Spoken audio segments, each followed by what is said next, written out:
A lot of religions have something we call scripture, special texts that contain the stories or laws or poems or wisdom or all of the above that matter most to the inhabitants of a particular religious world, that tell them something about ultimate being and how people can best orient themselves to that ultimate. Kent Richter, in Religion, A Study in Beauty, Truth, and Goodness, describes scripture as holy or sacred text that has special authority in its religious world, based on its special connection to ultimate being, as understood in that world.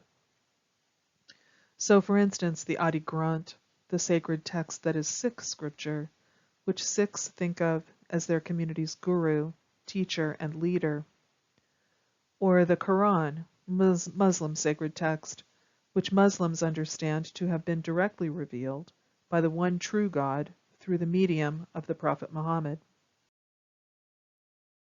Importantly, this connection to ultimate being is one that religious people claim their scripture has.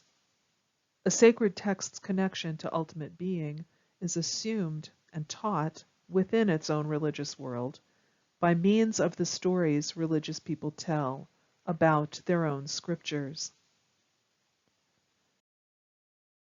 Connection wouldn't be one an academic student of religion or a scientist or an outside observer could demonstrate, not what we might call objectively.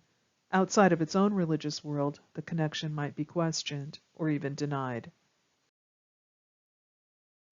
Inside its world, however, that connection establishes the sacredness Richter associates with authority.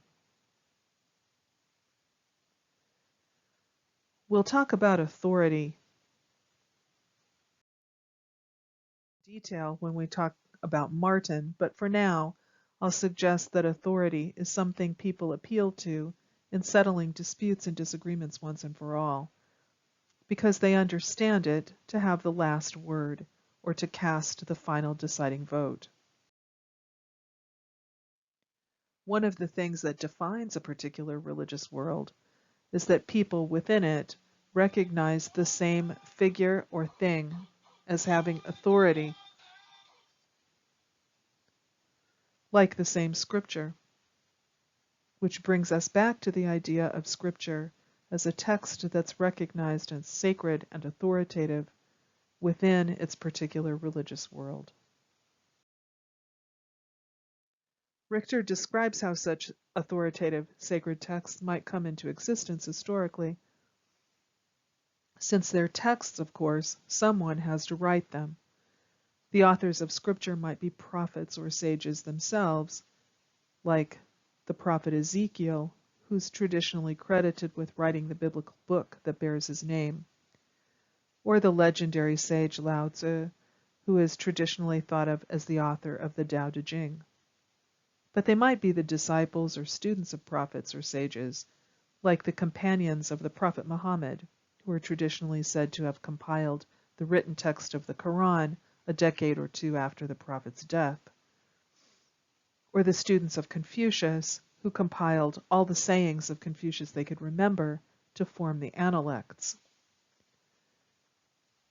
They might even be early members of the religious community, like the Apostle Paul, whose letters to early Christian churches make up about a third of the Christian New Testament.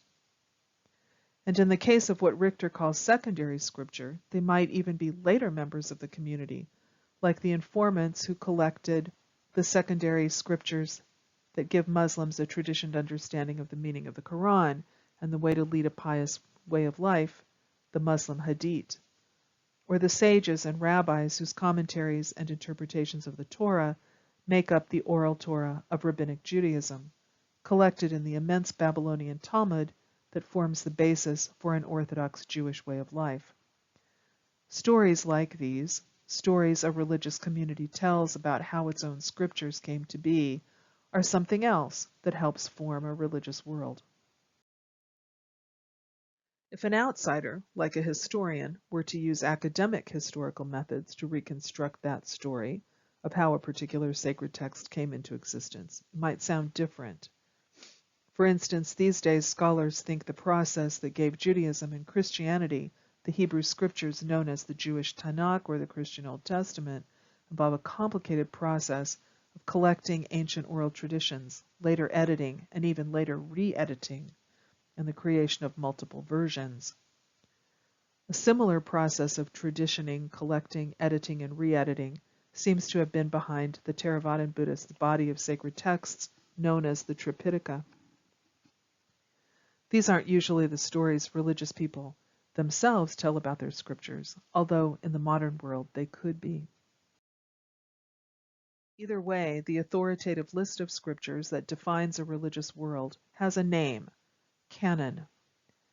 A canon is like a table of contents. It's a list of texts that have the special status we attribute to Scripture.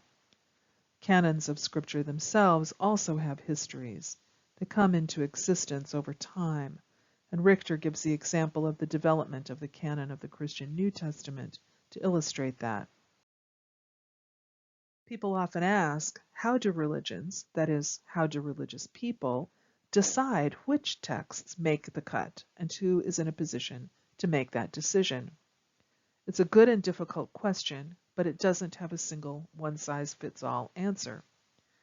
The short answer is usually some form of whoever won the argument over who was going to get to decide that at whatever time that argument took place, historically, between whoever was arguing about it, and however winning the argument came to be determined.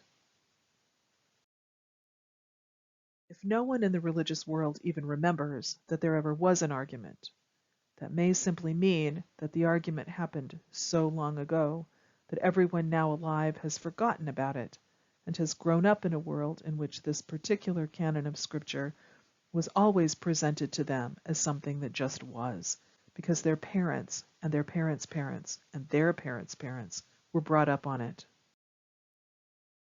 And we're simply told, this is our holy book.